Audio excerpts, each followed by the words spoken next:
Hello everyone, and welcome back to Through the Dragonglass. We are on Chapter 7 of The Secrets of the Federal Reserve by Eustace Mullins. It is the Hitler connection. This is going to be two parts. The first part is more about Herbert Hoover after World War I leading up to World War II, or getting ready for World War II. Part 2 is going to be mostly about Hitler. So this one is not as interesting as Part 2, but it's still interesting. I mean, who really cares about Herbert Hoover? When was he president? Tell me right now, what year was he president? Yeah, you don't know. Look it up. I think it's 1931, 1932. I don't feel like looking it up. Anywho, one more thing before we get started. The names in this chapter are really, really hard to pronounce, so I'm just going to do my best.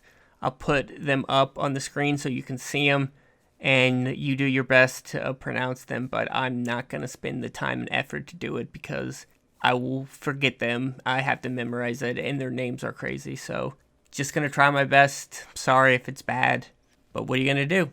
Let's get started. J. Henry Schroeder Banking Company, one of the 17 banks approved by the Bank of England, began in London at the start of the 20th century by a German man named Baron Bruno von Schroeder. A few years later, Schroeder was joined by Frank Cyril Tayarchs in 1902. The reason for World War I is debatable among historians, but J. Henry Schroeder Banking Company undoubtedly had a role behind the scenes.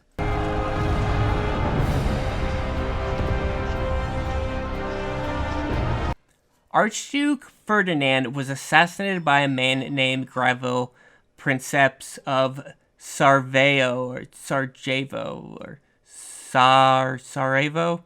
Austria wanted an apology from Serbia, which they promptly received. Despite the apology, Austria declared war and other European nations joined. Starting the war was easy, keeping it going was not. Germany was short on food and coal, and without Germany there would be no war. This problem was solved with the help of the American Relief Committee working alongside the Belgian Relief Commission, which was created not to supply food to Belgium, but to Germany and German soldiers. Emile Frankie, just gonna call him Frank, a director of the Belgian Bank, organized the Belgian Relief Committee with the help from Herbert Hoover, a London mining promoter. Hoover was a secret agent for the Rothschilds.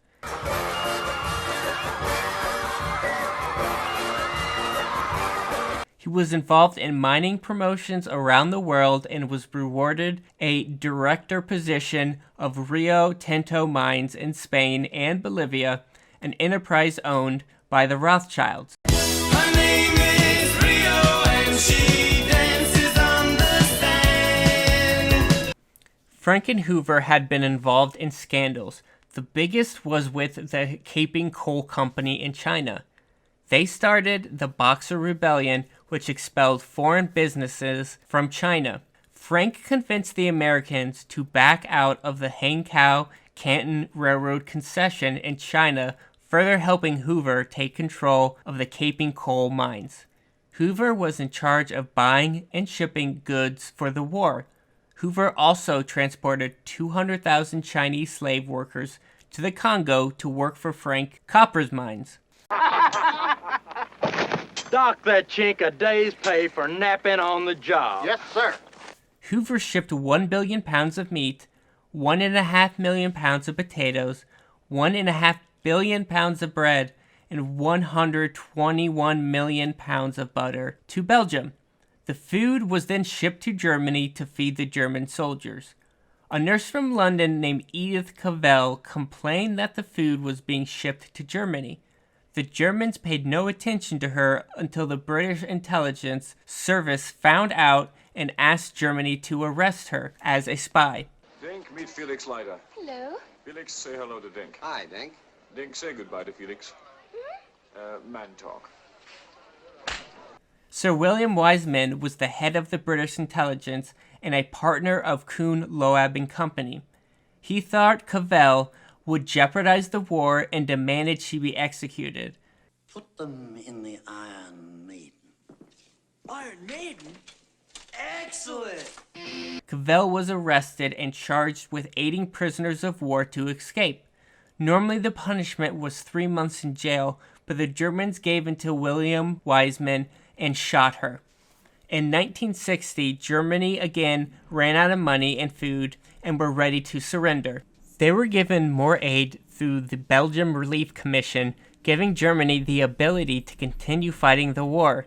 Ooh, the Germans are mad at me. I'm so scared. Ooh, the Germans! There were 2 men, Prentice Gray and Julius Barnes, who became partners in J. Henry Schroeder's banking company. They amassed a large amount of money selling grain and sugar. I sold some stuff to Billy and 4C. The blind kid? When the war started, Gray and Barnes were given positions in the newly created U.S. Food Administration. Barnes became president of the Grain Corporation of the U.S. Food Administration, and Gray was chief of the Marine Transportation. There was also another partner of J. Henry Schroeder Banking Company named G.A. Zabriskie, who was head of the U.S. Sugar Equalization Board. There was now a London connection which controlled all food in the United States. In 1928, the London connection wanted Herbert Hoover to become president of the United States. Though Hoover was born in the U.S. and was eligible, he never lived in the U.S. Hoover listed 42 Broadway, New York as his address, which was not an apartment or a house, but the office of a partner of J. Henry Schroeder. During the Hoover presidency, Germany had a large amount of debt to pay off from World War I.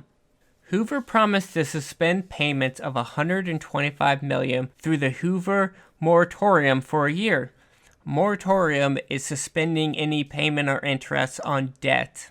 When the moratorium expired, Germany was relieved from their debt.